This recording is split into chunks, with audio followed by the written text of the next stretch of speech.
Bueno, vamos a comenzar en el nombre del Padre, del Hijo, del Espíritu Santo. Amén. Dios te salve María,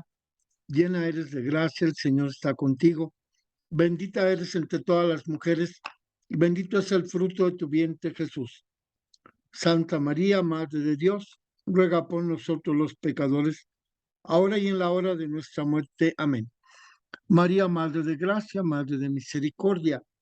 en la vida y en la muerte, ampáranos, Gran Señora. En el nombre del Padre, del Hijo y del Espíritu Santo. Vamos a continuar con este texto del Padre Gabriel Amor. Ahora comenzamos el tema que apunta el Padre Amor en la página 65, el día 13, Jesús ofrecido al Padre. Y afirma el Padre Gabriel Amor que Dios había ordenado a Moisés que todos los primogénitos fueran rescatados porque pertenecían a él. Era un recuerdo de la 10ª plaga de Egipto, que había exterminado a todos los primogénitos de los egipcios. Y gracias a esa elección de Dios, el ángel había pasado de largo frente a las casas de los judíos, respetando la vida de los primogénitos de los hebreos. Fue el episodio que obligó al faraón a dejar salir a los judíos del país de Egipto. Y dice el Padre Amor que en tiempo de Cristo bastaba con enviar al templo la ofrenda de 5 siclos de plata, correspondiente al salario de 2 meses de trabajo. Debía ir acompañada esta ofrenda con 2 animales. Los pobres daban 2 pichones, un animalito para el holocausto, es decir, para ofrecérselo a Dios completamente, y el otro animalito para la purificación que debía cumplir la mamá. Así, cuando el primogénito era varón, el rito se llevaba a cabo a los 40 días de haber nacido. Y dice nuestro guía en este texto, Amor, que San Lucas subraya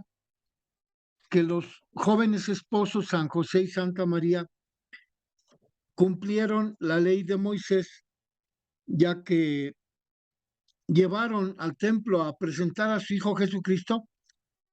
y ofrecieron la ofrenda de los pobres, es decir, 2 pichones. Pero en realidad esa ofrenda describe el comportamiento de María y de José con particularidades que dejan entrever que realizaron escrupulosamente el rito de presentar al niño Jesús en el templo. Así pues, que ese rito que realizaron los papás del niño, San José y Santa María, era una forma de cumplir con lo que había ordenado Dios. Pero dice Gabriel Amor que los papás no estaban obligados a ir al templo. La iniciativa, aunque estaban cerca Belén y Jerusalén, dice Gabriel Amor que esa presencia de los papás no era exigida. Y entonces, según Gabriel Amor, al presentarse los papás en el templo de Jerusalén, al hacer el viaje de Belén a Jerusalén, cumplieron más de lo que estaba establecido en la ley de Moisés. En la Biblia no encontramos ningún otro ejemplo parecido, ya que Lucas habla de la purificación de los papás, incluyendo a San José. También ese detalle revela una motivación, digamos, realizada a ultranza por parte de los papás. Los cónyuges ofrecieron realmente aquel hijo al padre, al que era el verdadero padre, pero con ello es evidente que es ofrecido por los pecados como era la misión que tenía que realizar Jesucristo en relación con Dios al haberse encarnado en el vientre de la Virgen. Por eso dice San Lucas que los dos papás, San José y Santa María, se convierten en representantes de todo el pueblo, ya que al llevar al niño Jesús al templo, los papás hacen la ofrenda de Jesús en un contexto de purificación, porque así lo establecía la ley de Moisés, que la mamá y el papá tenían que llevar al niño a los 40 días de haber nacido como un signo de purificación. Dice pues el padre Gabriel Amor que en este acontecimiento de la presentación del niño Jesús al templo también hay una profecía, ya que Lucas, el evangelista que relata la presentación del niño Jesús al templo de Jerusalén, afirma que la ciudad de Jerusalén es la ciudad en la que Cristo debía padecer, el lugar en donde Cristo debía ofrecer su vida. Y por ello, dice Gabriel Amor que la presentación del niño Jesús al templo por sus papás como rito de purificación de la mamá no tenía ninguna importancia en el relato de San Lucas, porque la verdadera ofrenda era el hecho de que el niño debía ofrecerse al Padre. Era la ofrenda del sacrificio. Es decir, que Lucas escribe el relato de la ida de los papás desde Belén a Jerusalén para presentar al niño, y que esa presentación del niño en el templo significó la ofrenda del sacrificio, ya que los papás llevaban a Jesucristo a presentárselo al Padre en el templo de Jerusalén. Y dice que María se asocia a esa ofrenda de Jesucristo porque comprende el significado,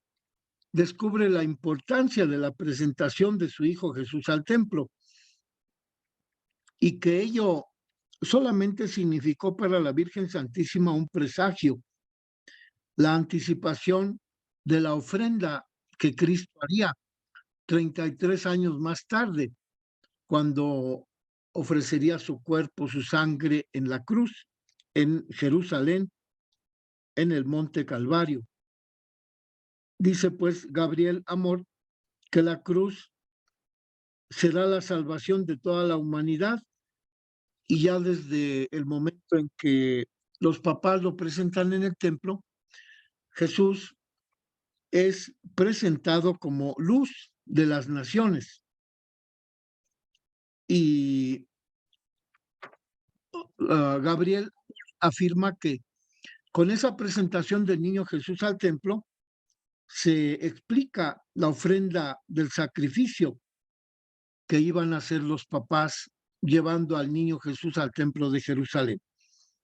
Y que al encuentro con el anciano Simeón, que había recibido la promesa de que no iba a morir sin antes ver al Mesías, como él mismo lo dice en el relato del capítulo 2 de San Lucas, es el Espíritu Santo el que mueve a Simeón a que vaya al templo ese día. Y es el mismo Espíritu Santo el que también conduce a los jóvenes esposos para llegar al templo de Jerusalén en esa ocasión. Así, el anciano Simeón se dirige a Santa María para pedirle que le permita sostener en sus brazos por un momento al niño. Quiere mirarlo, quiere reconocerlo. El anciano Simeón se queda viendo al niño para identificarlo y pronunciar la plegaria que dice, que San Lucas afirma que dijo el anciano Simeón. Y así, elevando a Dios esa plegaria, les hace comprender a los papás que el niño significó una revelación para el anciano Simeón y que el anciano Simeón revela la verdadera identidad de ese niño. Al decir, ya puedes dejar a tu siervo morir en paz, puesto que mis ojos han visto a tu Salvador. Dice Gabriel Amor que es una plegaria que la iglesia repite todas las noches en el resto de las completas. Ahora, Señor, puedes dejar que tu siervo se vaya en paz, porque mis ojos han visto a tu salvación. Y al niño en esa plegaria, el anciano Simeón lo llama luz de los pueblos y gloria del pueblo de Israel. Con ello, dice Gabriel Amor que el anciano Simeón muestra otro rasgo de la profecía. Supone Gabriel Amor que el rostro del profeta Simeón se ensombreció mientras se dirigía a la mamá para enunciarle la doble profecía acerca del niño y que con esa profecía el anciano Simeón le estaba diciendo a la Virgen que también ella tendría que asociarse a la misión de su Hijo Jesucristo. Por ello, supone Gabriel Amor que las palabras que escuchó la Virgen Santísima de los labios del anciano Simeón eran muy dolorosas, ya que el anciano Simeón dijo, este niño está puesto para que unos caigan y otros se levanten. Este niño será signo de contradicción, que son palabras que pesarán sobre los papás y sobre cada uno de nosotros, afirma Gabriel Amor, cuando nosotros lleguemos a la presencia divina del Señor, cuando seamos juzgados según si hemos recibido al Señor como Mesías o si lo hemos rechazado. Por eso dice que en la profecía dice Simeón, este niño está puesto para que muchos caigan y muchos se levanten en Israel. Y así lo atribuye Gabriel Amor a cada uno de nosotros, según que aceptemos o rechacemos al niño Jesús como el Mesías. Dice que depende de cada uno de nosotros de cómo aceptemos al Señor Jesús para que sea ruina o salvación para cada uno de los creyentes. Pero que también las palabras que el anciano Simeón le dirige a Santa María son palabras muy duras, ya que le dice, a ti una espada te atravesará el alma, a fin de que queden al descubierto los pensamientos de todos los que creerán en este niño. Y así, la profecía sobre Jesús muestra que nadie puede permanecer indiferente ante la persona de Jesús. El mismo Jesús llegará a decir, el que no está conmigo está contra mí. Y que muchos en la tierra, muchos cristianos, muchos creyentes, se hacen la ilusión de poder adoptar ese comportamiento, como lo propone aquí Gabriel Amor en las frases que dice un discípulo de Jesús. Señor, no tengo nada contra ti, pero déjame en paz, como si algún cristiano se defendiera de esa profecía del anciano Simeón, en donde le dice a la Virgen que ese niño está puesto para que muchos caigan y para que otros se levanten en Israel, es decir, en los hijos, en los creyentes en ese niño Jesús. Y afirma Gabriel Amor que eso está confirmado en la carta en los Hechos de los Apóstoles, porque dice que San Pablo, en esos Hechos de los Apóstoles, dirige a los atenienses un discurso en donde se presenta como aquel que dará a conocer a los atenienses el Dios en quien vivimos, en quien nos movemos, en quien existimos, como si no hubiéramos sido creados en vista de Cristo. Por consiguiente, si el Señor no sostuviera nuestra fe, nos hundiríamos en la nada, como si pudiéramos tratar con Dios de igual a igual, imponiendo nuestras condiciones. Por ello, dice Gabriel Amor que la profecía que el anciano Simeón le dice a María es más difícil de explicar, porque afirma Gabriel Amor, ¿a qué se debe que sea necesario que una espada le traspase el alma, es decir, atraviese toda su vida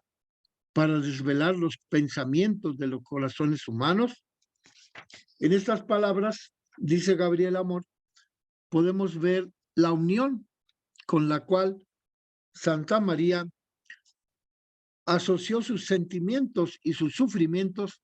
a los propios sufrimientos de Jesucristo, ya que en esas palabras de que el niño será un motivo para que unos caigan y otros se levanten. Y ese niño significa una espada que traspasará el corazón de la Virgen Santísima. En esas profecías, dice Gabriel Amor, que el anciano Simeón le está proponiendo a la Virgen Santísima de qué manera ella tendría que unir sus sufrimientos a los sufrimientos de su hijo. Está también anunciando la profecía de la separación del alma y del cuerpo con el juicio final que sufriremos, que tendremos que vivir cada uno de nosotros el día en que tengamos que encontrarnos con el Señor. Por eso, en este caso, Gabriel Amor le da mucha importancia a esas palabras que pronuncia el anciano Simeón. Este niño está destinado para que muchos caigan y otros se levanten.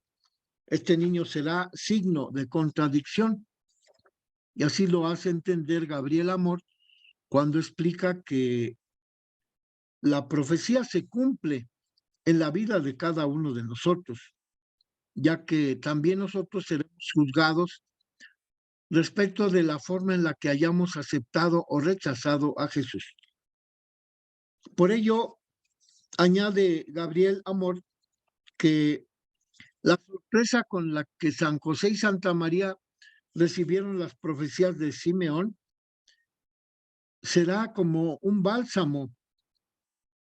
cuando Ana, la profetisa que también se presentó en el templo junto con Simeón, demostrará también haber recibido una revelación de lo que era el Señor Jesucristo en ese momento en que era presentado por sus papás en el templo. Y dice Gabriel Amor que esa revelación por la cual Ana se puso a cantar dándole gracias a Dios, porque también Ana había descubierto al niño Jesús, al Mesías. Dice que las palabras de Simeón, que lo describen como el Mesías,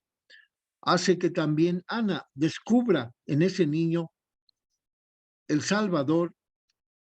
a aquel que esperado por los judíos, a fin de que Jerusalén fuese redimida. De modo pues que la profecía de Simeón en la manifestación de alegría de Ana significa la aceptación que los pequeños tienen respecto de Jesucristo, porque están dispuestos a aceptar los planes de Dios y esperan con confianza el desenvolvimiento de los planes de Dios en la persona de Jesucristo. Es un poco complicado este tema de la presentación del niño Jesús al templo, en la interpretación que hace el padre Gabriel Amor de las palabras que le dice Simeón, el anciano, que se encuentra con el niño en la entrada del templo de Jerusalén y que le pronuncia esas palabras al niño, pero también, sobre todo, en la presencia de su papá y de su mamá. Así pues, la profecía de Simeón consistió en augurarle a la Virgen que una espada le atravesaría el alma, es decir, que la vida del Señor Jesucristo significaría para la Virgen Santísima un constante sufrimiento en donde ella tendría que estar asociada a esos sufrimientos de Cristo a fin de que la verdad se revelara en el pueblo judío de la ciudad de Jerusalén. Y esa revelación ante el pueblo judío pues comenzaba con la presentación del niño Jesús al templo, pero esa revelación se manifestaría a lo largo de toda la historia de la salvación. En primer lugar, los judíos de la época de Jesús, ya que muchos de ellos no recibieron al Mesías. Y entonces se cumple la profecía del anciano Simeón en cuanto que muchos tuvieron que verse juzgados por Dios como contrarios a la aceptación de Cristo por parte de los judíos. Como sabemos, la mayor parte de los judíos no aceptó a Jesús como Mesías. Y por eso dice aquí Gabriel Amor que esa profecía significó una separación entre el grupo de judíos que sí aceptaron a Jesús como Mesías, a diferencia del otro grupo de judíos que no aceptaron a Jesucristo como Mesías. Porque dice Gabriel que los pequeños, los de corazón sincero, los que ponen su confianza en Dios, son aquellos que sí recibieron a Jesús como Mesías y que por tanto esa profecía de que muchos se levantarían ante ese niño Jesús, pues queda verificada, certificada esa profecía en la medida en que vemos que muchos judíos sí aceptaron a Jesús como Mesías. Pero también encontramos que muchos judíos no aceptaron a Jesús como Mesías. Y entonces la parte de los que iban a caer, según la profecía de Simeón, pues también se ve cumplida en aquellos que no quieren aceptar a Jesús como Mesías. Pero aquí lo más importante es que Simeón habla de aquellos que sí aceptarán a Jesús y que ellos estarán en el mismo plano que el plan divino de Jesucristo respecto de su Hijo Jesús, en el mismo plano de Dios, porque Dios envía a su Hijo a salvar al mundo y Jesucristo lleva a cabo la obra de la redención en obediencia al mandato del Padre. Y que dice Gabriel Amor que todos aquellos pobres, humildes, sencillos que recibieron a Jesús como Mesías han cumplido también los planes de Dios y esperan con confianza el desenvolvimiento de esos planes en la vida personal de cada uno de los creyentes, en la vida de cada uno de los que aceptamos a Cristo como Mesías. Y en este capítulo que Gabriel Amor denomina como Jesús ofrecido al Padre, concluye con una reflexión acerca de Santa María y otra reflexión acerca de los que estamos estudiando el texto de Gabriel Amor. dice que María se presenta allí en ese relato de la ofrenda que lleva la Virgen y San José a su hijo al templo. Dice Gabriel Amor que ahí se presenta la ofrenda con la que María realiza el hecho de llevar a su hijo Jesús al templo, pero que no solamente significa la ofrenda del niño, sino también que la propia Virgen se ofrece a sí misma como una ofrenda de unión con la pasión que sufrirá su hijo Jesucristo. Por tanto, la salvación que Cristo trae para todos los hombres, pues la ofrece la Virgen Santísima al presentar al niño Jesús en el templo, y esa ofrenda de la salvación de los hombres, pues también es una ofrenda en la que la Virgen Santísima se ofrece al Padre en unión de su Hijo Jesucristo para la salvación, para la redención, para el perdón de los pecados de todos los hombres. Y Gabriel Amor hace la reflexión de que poco a poco el Padre fue preparando estos hechos en donde la Virgen y San José presentaron al niño Jesús al templo, y que por ello los dos, San José y Santa María, recorrieron un duro camino de la fe. Esta idea del recorrido de la fe proviene del capítulo 8 de la Lumen Gentium. Como sabemos, ese documento de la Lumen Gentium fue proclamado por el Concilio Vaticano II el 21 de noviembre de 1964. Y allí en ese documento, en el número 52, se habla precisamente de que la redención que trae Jesucristo comienza con la presentación del niño Jesús al templo, y que la Virgen Santísima se ofrece con su Hijo Jesucristo en esa presentación en el templo, para que también ella, unida a su Hijo Jesucristo, forme parte de la ofrenda que ella misma lleva en la persona de su Hijo Jesucristo, para ofrecerle como ofrenda al Padre la persona del niño Jesús. Y respecto de San José,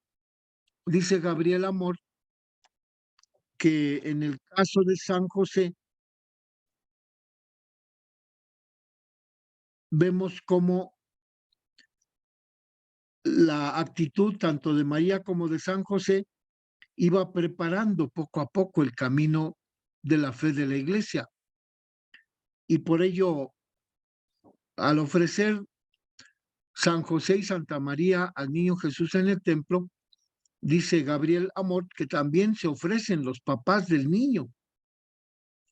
como ofrenda, para que, unidos a la pasión de Cristo, también ellos dos, Santa María y San José, formen parte de ese camino de salvación que ha traído el Señor Jesucristo. Y que en esa presentación, pues hay una actitud ambivalente, ya que significó un momento de alegría, como lo deja ver la danza, el canto, la alegría que manifestó la profetisa Ana, que se presentó junto con el anciano Simeón en el momento en que los papás del niño, San José y Santa María, presentaron al niño Jesús al templo. Pero que también fue un momento de dolor, ya que la profecía del anciano Simeón le auguraba a la Virgen Santísima un dolor que atravesaría toda la historia. Dice el anciano Simeón: a ti una espada te atravesará el alma. Es decir, la espada de dolor con la cual los siervos de María recordamos a la Virgen Santísima en sus 7 dolores. Los 7 dolores que significaron una presencia constante de la Virgen Santísima en la vida del niño Jesucristo. Y que el Padre Todopoderoso escogió la vía del sufrimiento, de la cruz, de la muerte de Cristo en la cruz para nuestra redención, y que la Virgen Santísima estuvo asociada a esa cruz, a ese sufrimiento, a esa ofrenda por medio de la cual Cristo muere en la cruz, pero con ello nos libera a todos del poder de las tinieblas, del poder del pecado. Y así desde el momento en que María Santísima estuvo en la entrada del templo de Jerusalén con San José para presentar al niño Jesús como ofrenda agradable al Padre, desde ese momento la Virgen Santísima empezó a comprender que la vida de la Virgen sería también una vida de unión al sacrificio redentor que Jesucristo cumpliría ampliamente en la cruz. Dice que la Virgen comprendió desde ese momento la forma en la que ella participaría en el sufrimiento de Cristo, y que esa promesa que le hizo el anciano Simeón a la Virgen en la entrada del templo de Jerusalén significó para la Virgen una promesa de sufrimiento constante, porque le dijo eso: este niño está puesto para ser ruina de muchos y salvación de muchos. Y a la Virgen le dijo: y a ti misma una espada te atravesará el alma. Y con ello estaba augurando el anciano Simeón ese sufrimiento con el cual la Virgen acoplaría sus propios sufrimientos a la vida de Jesucristo para unirse también ella a ese sacrificio redentor de Jesús que culminaría en la cruz. Y esto es decisivamente es algo que los padres conciliares en el capítulo 8 de la Lumen Gentium nos proponen a nuestra reflexión, ya que en ese capítulo se afirma que poco a poco la Virgen Santísima se fue dando cuenta de qué era lo que significaba el haber aceptado engendrar a Jesucristo en su vientre. Poco a poco la Virgen se fue dando cuenta del sufrimiento con el cual Jesucristo redimiría a la humanidad, sería el Salvador de los hombres a través del sufrimiento, a través de esos padecimientos. Y la Virgen, desde el momento en que se presenta a la entrada de Jerusalén con su Hijo Jesús, recibe ese augurio, esa promesa, esa profecía de que también ella tendría que unirse al sufrimiento de Jesucristo para alcanzarnos la salvación, la vida eterna. Por eso la Iglesia venera a la Virgen como asociada, como colaboradora, como aquella en quien Cristo se apoyó para que Cristo realizara la obra de la salvación de una manera completa. Aunque a veces se exagera diciendo que María fue corredentora, pero aquí, como sabemos, y desde este punto de vista del padre Gabriel Amor, la Virgen no es corredentora, simplemente se asoció al dolor del Hijo Jesucristo en esa obra que el Padre le encomendó de redimir a los hombres por medio del sacrificio de la cruz que comenzó para la Virgen con esa presentación de Jesús en el templo y con las palabras del anciano Simeón: a ti misma una espada te atravesará el alma. Y así concluye este tema de Jesús ofrecido al Padre que Gabriel Amor propone en este día número 13 de su libro María